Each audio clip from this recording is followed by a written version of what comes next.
Welcome to the 5-Star Retirement Show with Patrick Mueller, best-selling co-author of Dare to Succeed and president of Bella Advisors. Today, he'll be sharing his 5-star retirement formula, including lifetime income planning, investment planning, tax planning, healthcare planning, and legacy planning. Here's Chris Monroe and Patrick Mueller.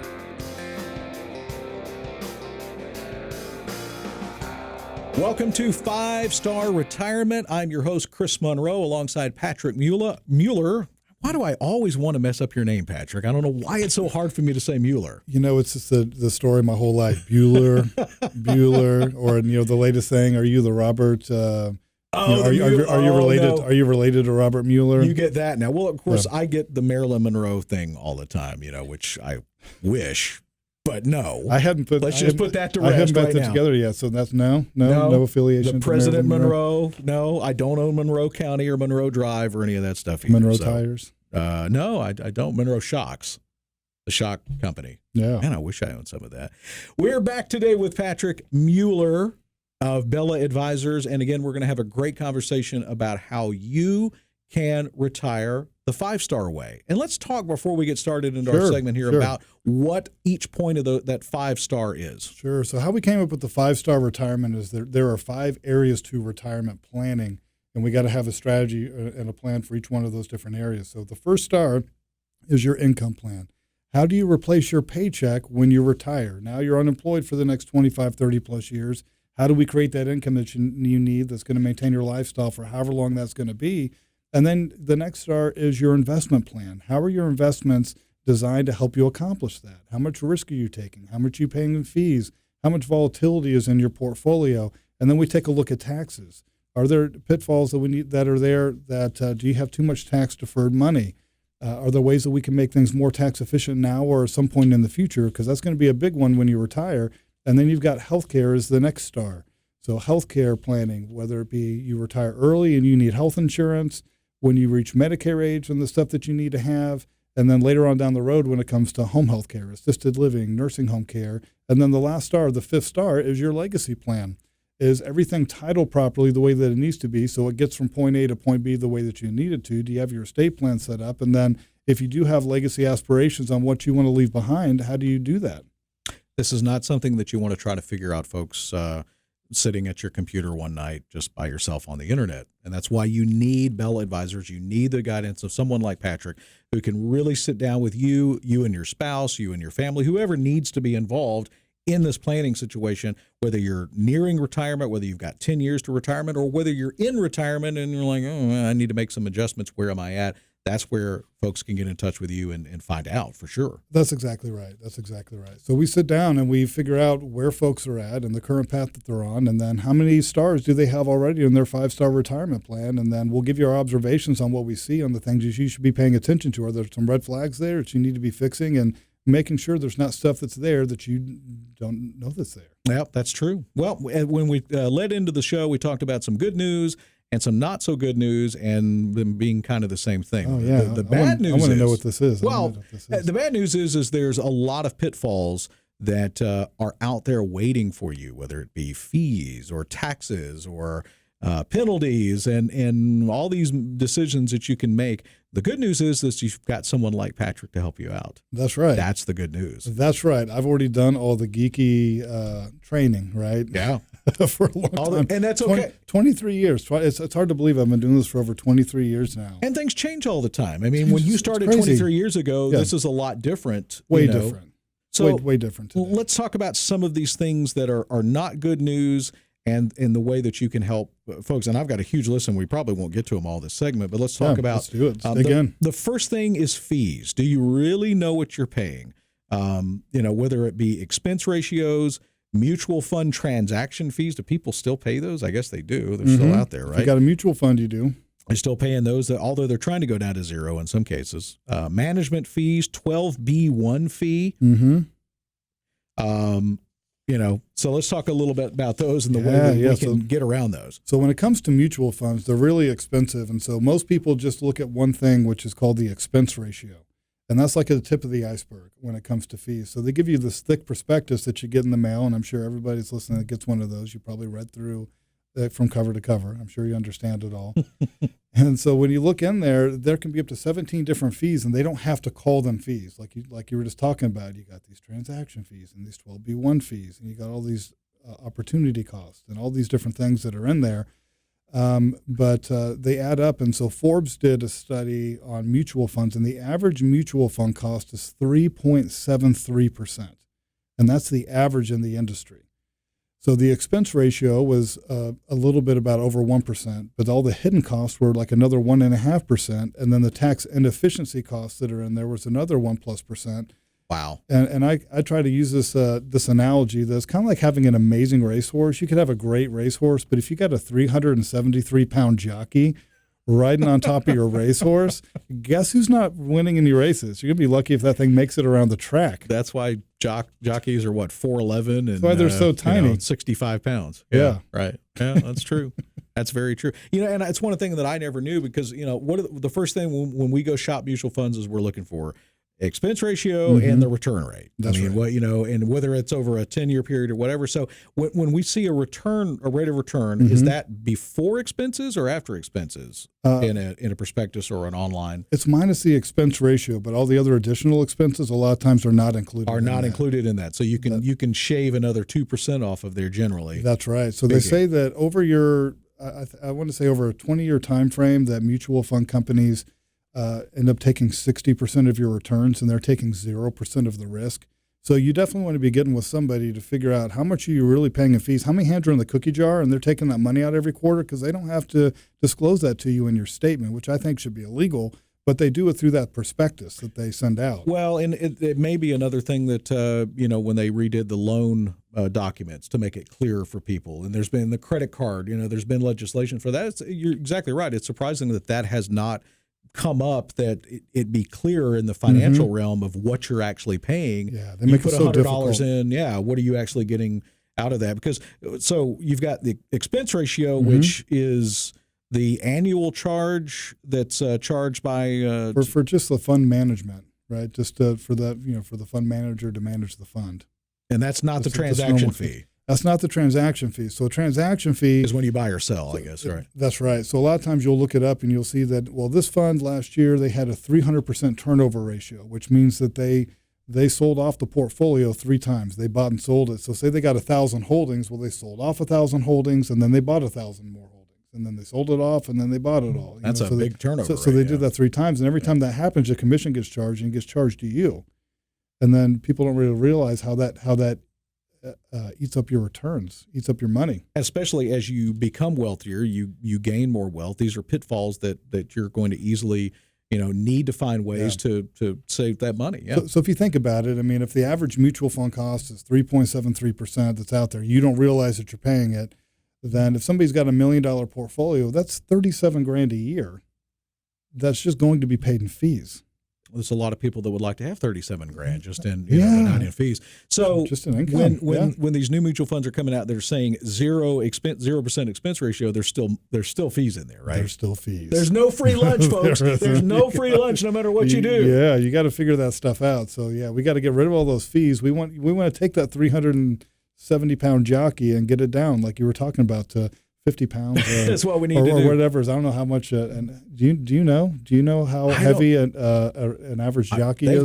They've got to be under 100 pounds, I would imagine, right? Got to be. Or right at it. So those are little tiny people. So there's so much going on. A 12B1 fee. Wow, this sounds governmenty. Yeah, so that's a marketing expense. So that's the money that they charge you just so they can market their fund. So when you see some of the big funds like the Vanguards of the world, and the Fidelities and Schwabs and that kind of thing, they have billions of dollars under management in a particular fund. No wonder these guys have these buildings in downtown areas that are 80 stories tall. Just there's massive. a lot of money there. Yeah, even with a Vanguard, which they're really good. They're really good. They're the more conservative, I guess, of the. That's right. So it's going to be less and less. But I even pulled up a fund not too long ago. I was looking at one where it was like 0.2 or 0.3% and for the expense ratio, but then you look at we've got stuff that calculates companies that we use that's all they do is look at fees inside of mutual funds, and so we put the fund in, and it was still like 1.75%. When you add it all up, so you think you're getting this really low rate, but when you add it all up, there's really a whole bunch of money that's really going out the door that you got to be aware of. So if you're in a 401k and your investment choices are limited at work, I guess just trying to find the one that has the lowest of the total fees of all of them. Yeah, you want to do the best you can with what Sure. you got, and that's why it's so important that if you've got a 401k, that when you hit 59.5, because you've got those 401k platform fees that they're charging you just for the admin for being on their 401k platform. So if you've left a company and there's a dormant 401k, or you hit 59.5, you're allowed to do what's called an in-service rollover, and you can actually roll that over to your own individual IRA. So even if it was with the same company, like a Vanguard or a Fidelity or whatever it might be, and you rolled over into your own individual IRA and you were invested exactly the same way, you're at least getting rid of those admin fees. Yeah, and that's a lot of people have those dormant 401ks that are just sitting there. And I know when I look at my statement, that's what all those sales transactions for. They physically just sell out of your holdings, right, to cover that. That's right. So those are not things that I like to see in there, and nobody likes to see that. So if you're listening and you'd like to know how many hands are in your cookie jar in your portfolio and how much money is actually coming out, we will do this analysis for you. We don't charge anything for it. It's just part of our process of understanding where you're at. And that's the first step, is schedule a time to come on in, give us a call. We'll see where it is that you're at, the current path you're on, and if there's any red flags, like fees like we were just talking about. But give us a call, 770-545-8881. Schedule a time to come in for a visit. Again, it's 770-545-8881, and sit down with me, and we'll see what's cooking with your situation. And coming up, we're going to talk about how to maximize your Social Security benefits, something you certainly don't want to miss if you're getting very close to retirement. We'll be back in just a moment here at 5 Star Retirement.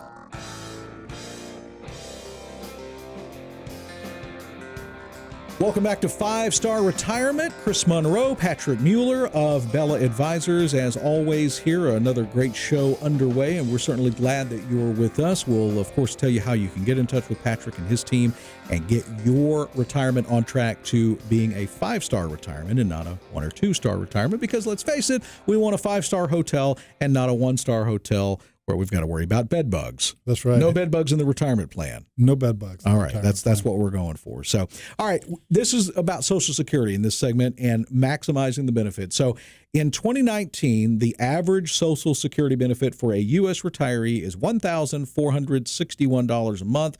That's about $17,500 a year. Not a lot of money.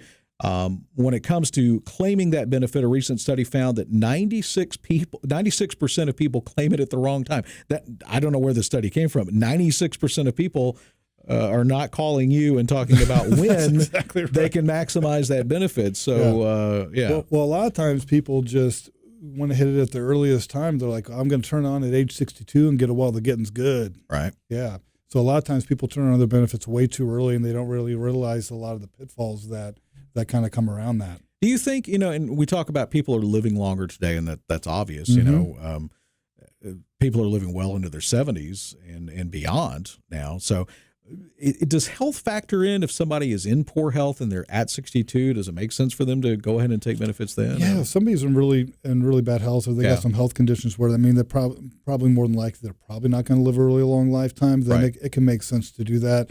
But then on the flip side of that, sometimes maybe it doesn't make sense to do that if you're concerned about your spouse and the benefits that they're going to receive. Because if one spouse predeceases the other, you don't continue to keep both Social Securities. You get to keep the higher of the two. What? You don't get both? You don't get both. Oh, shucks. Yeah, you don't get both. So a lot of times the strategy there could be maybe to defer yours as long as you possibly can up until full retirement age or age 70 if you can. Because that way, when you pass away, your spouse is going to get the highest benefit possible, so they're not impoverished. Because guess what? One of the biggest growing poverty groups in the country is widowed women. Wow. Yeah.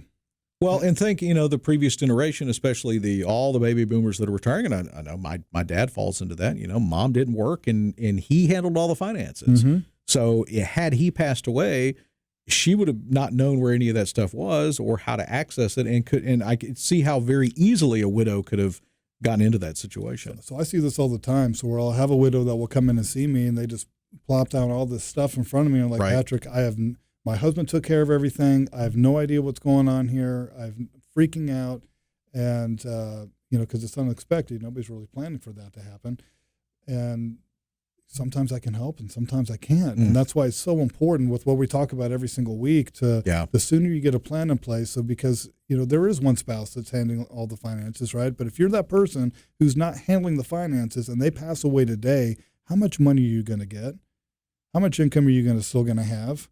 Where is the stuff that you need to do to get this in? Like where does it belong? Yeah. How do you access it? And it's that subject that nobody wants to talk about. It's one of those taboo It's a things, taboo subject. Nobody wants to talk about it, but guess what? We all headed to the same fate. So you better talk about it. And the sooner you can get, you don't want to leave. Nobody wants to leave a spouse or a loved one in a bad situation, but I'm sure you see it happen all the time, like you said. All the time. Yeah. All the time. And like you said, mortality is 100%. So, I mean, so we will have clients that pass away, right? Sure. But we've already got a plan in place in those cases. It's the stuff that breaks my heart when people come in where they have no idea what's going on and their husband didn't take care of them, right? They didn't put the pieces into place and they didn't have a good plan, and that just sucks. So the sooner that you can get, if you're the one who's not taking care of the finances, or if you're listening, you are the one taking care of the finances, making sure that your spouse is going to be taken care of. Making sure you're taking those steps to ensure that if something happens to you, if you pass away today, how are they going to take care of themselves? And I really hope, Patrick, that this show to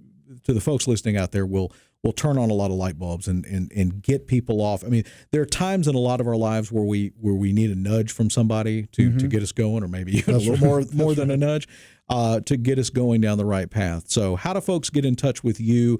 They've heard this. They're like, yeah, man, we really need to get this. This needs to be a priority. How do they get it set up with you? Yeah, you just got to pick up the phone and give us a call. It's 770-545-8881. Again, that number is 770-545-8881, and schedule a time to come in for a visit, and we'll sit down and help you understand where you're at, the path you're on, and if one spouse predeceases the other, how you're going to replace your income, and making sure that you got that plan in place to make sure that your spouse is always going to be taken care of. And some tips for maximizing Social Security as we continue with that topic in this segment.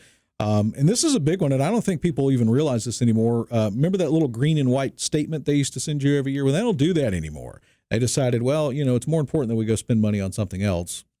So you have to go to My Social Security now, I believe, and register online. That's right. You got to go to socialsecurity.gov and then register your account, and you can look at your benefits that way now. So making sure that you're just not trusting the government, that they're just right, and making sure that especially long before you retire, that you create that account, that you're looking at that statement every year. And I think once you get signed up, they send you an email and let you know that your new statement's available. But I bet there's a lot of errors on there that don't get caught, and that could affect somebody's retirement. Yeah, I mean, I'm sure the government's really accurate about always 100% accurate. All the reporting, all the time. Yeah. 100% accurate all the time. Let's see. The next one is put in your 35. The best way to maximize benefits from Social Security is to put in your highest 35 years of earnings. So it pays to stay in the game until you've hit at least 35 years of service. Oh, that's really funny the way you put that. You got to put in your 35. Well, put in your 35. Put in your 35. That's a long time. Yeah, so they take your best 35 working years. So a lot of times this can be a big thing too, is that typically in your later stages of life, hopefully you're making more income than you were in, for an example, your 50s or your 60s than you were in your 20s. And so those bigger earning years can really kick up your Social Security benefits and help you in your, when you're putting your 35 together. Well, I mean, it's hard, but I will be at 30 years in radio TV next year. Wow. That's pretty impressive. I started when I was 17. That's a long time. Wow. I'm getting old, Patrick. Getting really old. You're going to get nostalgic here? I'm starting to get a little misty, maybe. We talk about this all the time. Work longer and delay claiming Social Security. And it's one of those things, we talk about a lot. But people get to the point where, let's say you're at 61, 62, and you're just kind of at burnout. And there are some people that get there. They're just, and they're ready for a change, but they don't want to go into another career, or it could be really difficult to know what's best emotionally, psychologically, and financially, I guess, when you got to think about the toll it's taken on your health. I see a lot of people like that where they're like, Patrick, it's just too much stress. I can't take it anymore on my body. And And that's okay. You can switch. I've got a lot of people that switch gears and they'll go do something part-time, something that they really enjoy doing. Focus on something you really enjoy doing. And there's so many things nowadays with the internet that you can do. I mean, people can buy and sell stuff on eBay, and you can do all kinds of different stuff to kind of create additional income that you wouldn't believe how much So money many you can make by doing opportunities. that. Or you could always go back to school. You could. There's other things you could do that Learn a new trade. Yeah, or something else. I mean, you should always be learning. This is on this list. Delay your divorce. It's on the list. So while it's not always workable, this can be a good financial decision to reach the 10-year mark in marriage. A divorced person can claim spousal benefits only if the union lasted long enough to hit that magic number for the Social Security Administration. Yeah, that was the only one I was going to think of while you were saying that.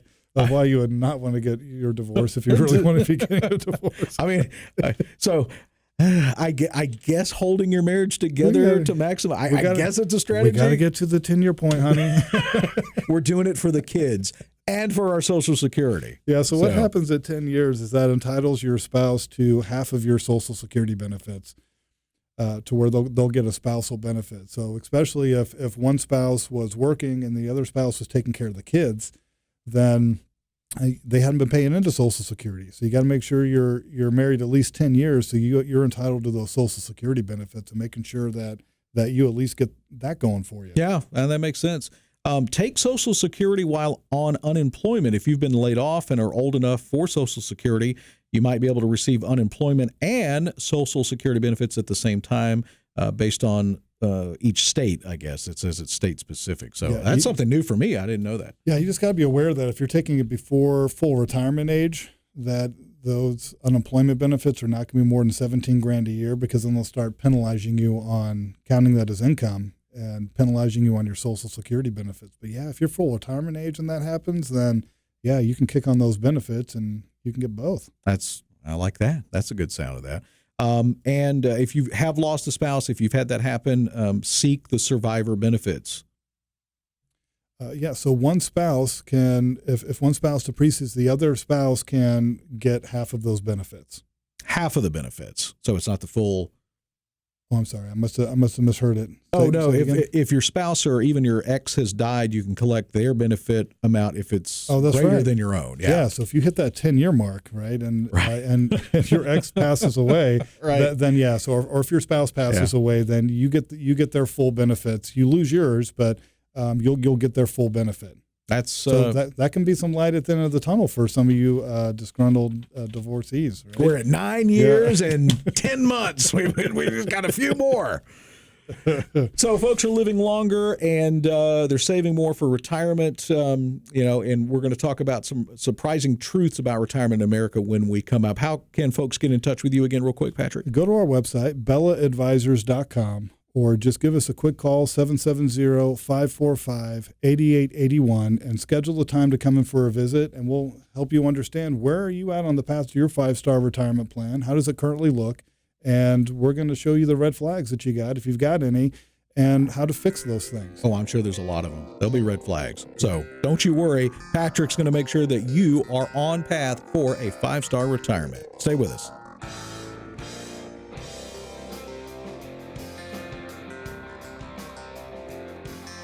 Welcome back to 5-Star Retirement. Chris Monroe, Patrick Mueller of Bella Advisors, and a lot of folks are not doing what they need to do for retirement, even though we know that we're probably going to live a lot longer than our retirement age, whether that is in our 60s or even 70s. We could live, conceivably another 10 or 20 years. But people are still not making the adjustment and delaying, putting off, making a financial plan, getting set up in retirement. My employer offers a 401k. I can't really afford that right now. We say that in our 20s, and then we try to put this off. So there's a lot going on that right now is the reality is that folks should be saving more for retirement, but they're not. They're not. Well, right now you got the millennials who are basically the worst savers in history because of student loan debt, right? You got these kids that have $100,000 worth of student loans and sometimes more. I just had somebody tell me when their kid went through medical school and was like $350,000 worth of student loans. I just got a brain freeze there. Like that. I mean, that's just unfathomable.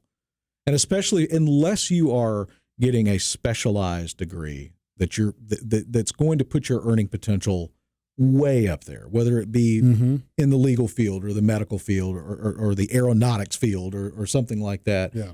I went and measured in political science, or, I got a bachelor's in art. And so, we're both musicians, and I always tell my kids that want to major in performance. I'm like, you are going to be delivering pizzas. You realize this, because you are not going to be the next Neil Peart. You are not.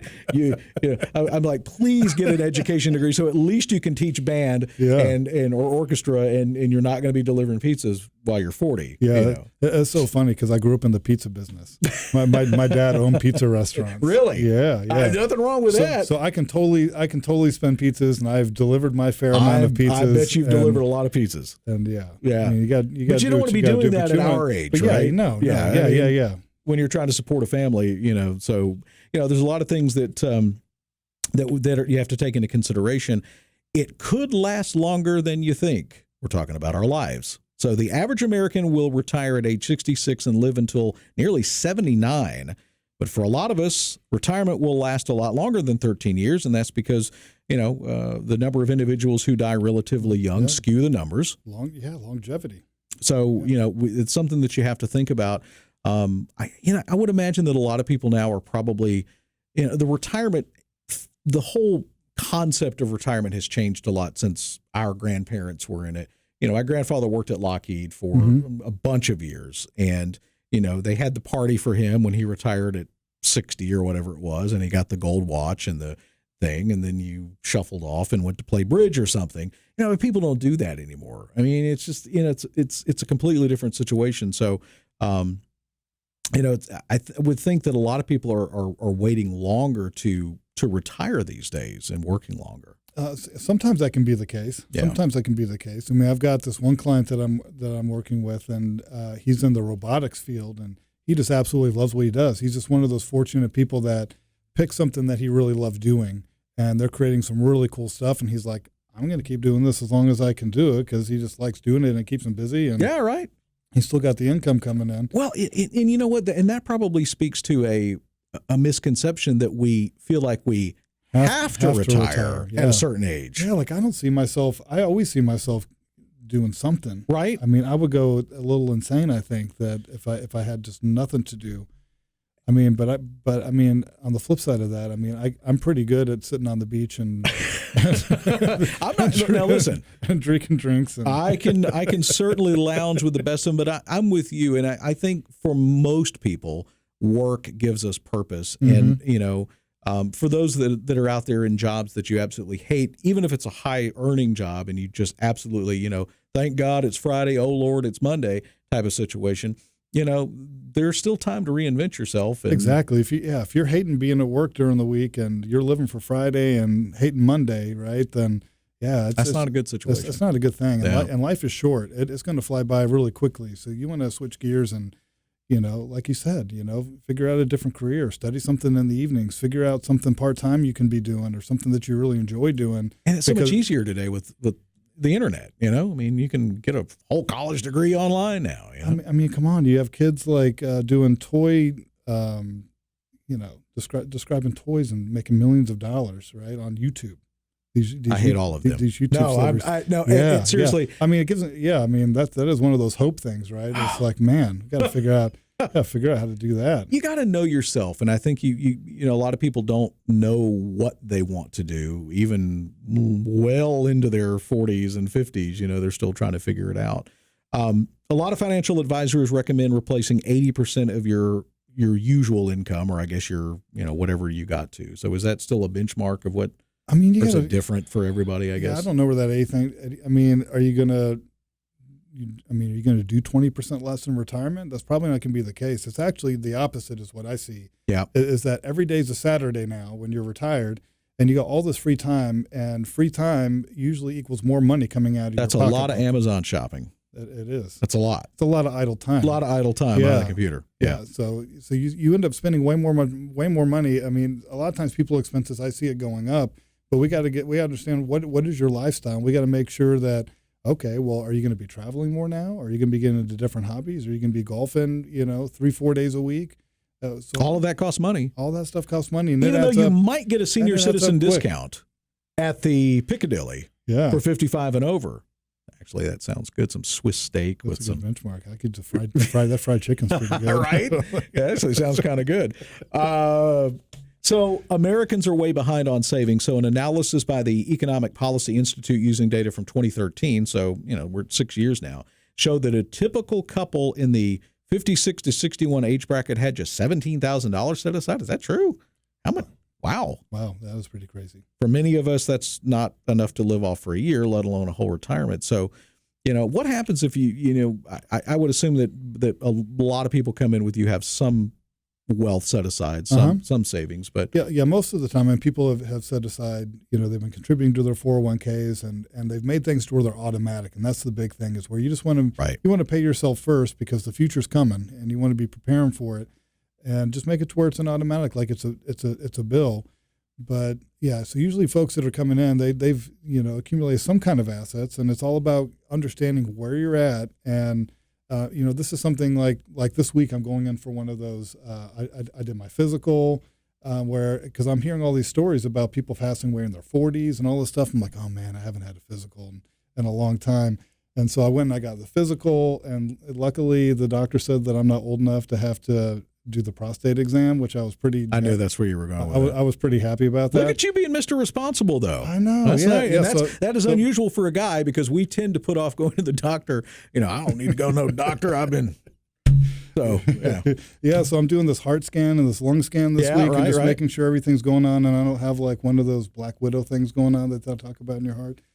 But you know what? You're not trying to self-diagnose yourself. You are not a doctor, so you're going to someone to make sure that your physical health is in good shape, whereas folks need to come to you to make sure that their financial health is in good shape. That's exactly right, because there's so many different paradigms. So for an example, if you've got a heart blockage and you don't know that you have a heart blockage, then the way you live your life on a day-to-day basis could be catastrophic, versus if you're diagnosed and you know that you have a heart blockage, then how you decide to treat that is a different story. So it's the same thing, where we do this analysis and stress test for folks, so we understand, here's where you're at. Here's the path that you're on. Here's how much you need for your retirement. Here's the lifestyle you could be having, and here are all the steps that you need to do to get there. And there could be some red flags that are there if you're doing stuff yourself that you just don't realize that are there, that could be causing you a problem. We talk about this stuff and try to enlighten people about this stuff every week.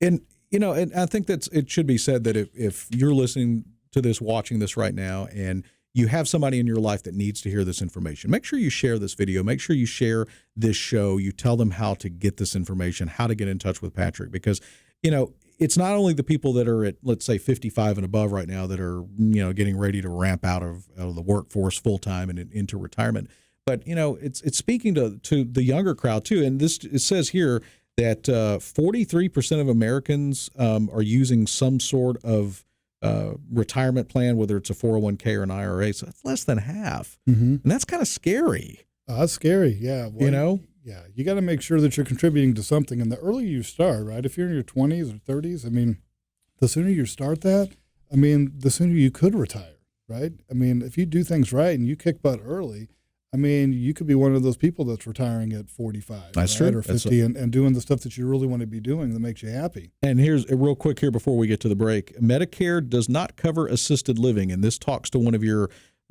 points in the 5 stars, is that medical planning. That's right. So the healthcare. Healthcare is one of the 5 stars in our 5-star retirement plan. And so when it comes to that, Medicare does not cover home health care, assisted living, nursing home care.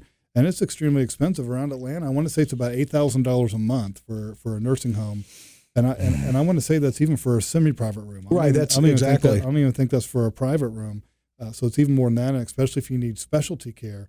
And 72% is the last statistic I saw, that folks that are going to need some type of assistance in the future. And we talked about this before. It's one of those taboo things where nobody wants to talk about them not being able to take care of themselves. Right. Nobody wants to talk about death. Nobody wants to talk about those things. Until it happens, and then it's too late to talk about it. Now you're just in a bad situation. That's exactly right. How do people get in touch with you, Patrick? So give us a call here. Schedule your time to come in for a visit. Give us a call at 770-545-8881.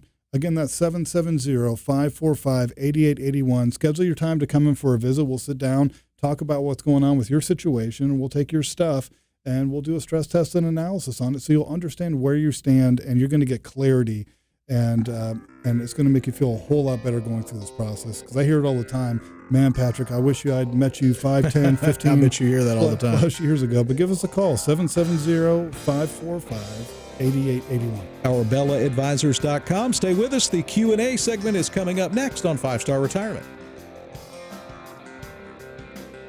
Welcome back to 5-Star Retirement. Chris Monroe and Patrick Mueller, our good friend from Bella Advisors, helping you get ready for retirement that is hitting on all 5 stars. All 5. What? I got to come up with a thing. All 5 points? I've been trying to come up with something in my mind. So it's 5-star. 5 stars, like a 5-star hotel. You want to be staying at the 5-star All right, so hotel. each is a star, has its own star. Or it could be I've like been a kind of thinking of 5-star its own restaurant. Yeah. I've been thinking of 5-star of being the 5 points, but no, I'm overthinking this. Is that George Bush, the 5 points of light? Or, no. Now listen. No new taxes. Which George Bush, the senior or the junior? That was senior. It was. Read my lips, no new taxes. That's right. So we won't get into that. We will steer clear of politics here. Yeah, we're going to stay out of the. We'll stay out of the. We'll stay out of those weeds here. That'd be good. That'd be So good for us. let's get to some great questions and answers. Always some. Do it. We learn a lot here, and sometimes you even Patrick's like, man, that is a tough situation.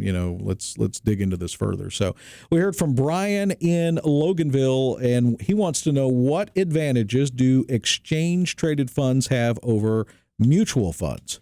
A couple of quick ones. So exchange traded funds, it's really kind of like a low cost mutual fund, where it's really getting rid of a lot of the fees. So instead of paying 2-3+% in fees inside of a mutual fund, you'll get way less fees inside of an ETF, an exchange traded fund. And the also thing too is that it trades like a stock.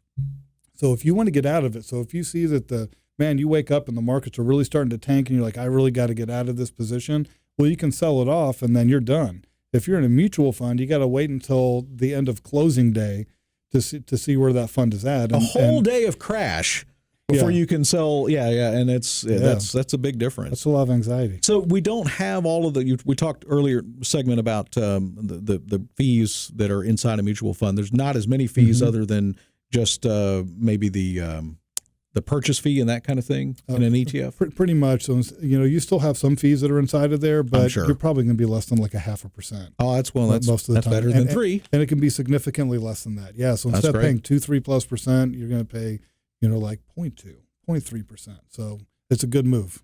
All right. Thanks for the question, Brian. We heard from Ruby in Dunwoody. Can I use my 401k to buy whole life insurance? When's the last time you heard the name Ruby? I don't know. That's I think Kenny Rogers had a song about Ruby. Yeah. I was just trying to think of like once I'm getting completely off track, but I was okay. like, when's the last time you heard somebody called Ruby? Right. But what was the question about whole life insurance? Can I use my 401k to buy whole life insurance, and why would you want to do that? You would not want to do that. I didn't think so. You would not want to do that because when you're taking the money out of that 401k, or if you have like a traditional IRA or 457 plan, it's all tax deferred money. So when you take money out of that and you try to put it into a life insurance policy, that's a taxable event. So you're going to get a 1099 for how much money you just moved into the life insurance policy. So somebody's got a big 401k and they're moving $100,000 to $300,000. Well, you're going to get a 1099 for $100,000 to $300,000 on top of your existing income for that year. So not only are you going to pay taxes on all that money, but you're going to pay it at a much higher tax rate. We need to get a little red flashing beacon light here. We do. Yeah. When somebody's about to make it's kind of like Star Trek or something like that when you're being attacked, when they're being attacked. Exactly. Yeah. And these are the kind of things that people would do. And by the way, I know there's a lot of whole life insurance products that aren't really good for folks either out there too. I mean, there are some that are good. There's some that can be really rip off. You got to be so careful with that stuff. And that's why you really want to make sure that you're dealing with somebody that specializes in retirement and retirement planning when it comes to that stuff, because I just see all kinds of bad stuff coming through the door. Yeah, there's a lot of it out there. A lot of people that are trying to take your money and not help you out. So Thanks for the question, Miss Ruby. We heard from Alonzo in Douglasville. What does period certain mean on an annuity contract? The complex language of the contract is tough to understand. A look at payout options. It looks like there's a cutoff age. I didn't have a current advisor with the annuity company. Yeah, so super important. So a period certain means that it's going to pay out to somebody for a certain period of time. So for an example, so typically when you're taking out that kind of an annuity, then you're getting a lifetime payout for your lifetime, okay? But if you pass away prematurely, then you have this period certain of like 5, 10, 15, 20 years. So let's say it's 20 years. You'll take a little bit lesser money each month, but if you pass away early, instead of the insurance company keeping your money, it's going to pay out to somebody that you list as a beneficiary for the next 20 years or that period of time. Wow. And that's on an annuity contract. So that's on an annuity contract. And yeah, that's one of those things when you're dealing with annuities and you're dealing with life insurance, those things can be super complex. And you got to make sure you're talking to somebody that really knows their stuff. And I mean, that's the stuff that we do every single day. But, you know, out of the hundreds of different accounts that are out there, the ones I can count that we help people with, I can count them on one hand. And talk about fees. I know that at least I've heard some horror stories of fees out there about annuities and whole life insurance, and that kind of stuff can be a pretty big ripoff if you get into the wrong product. It can be. So I had this one gentleman that came in and he was wondering why he had a variable annuity, and that's typically the type of annuity that has a bad name for all the other types of annuities that are out there. But he had a variable annuity, wondering why it wasn't growing. And I said, well, how much are you paying in fees in this thing? And he goes, well, I pay $40 a year, but because I have such a high account value, they waived the $40 fee. And I said, okay, there's this little game that I like to play, Chris. It's called Let's Call the Insurance Company.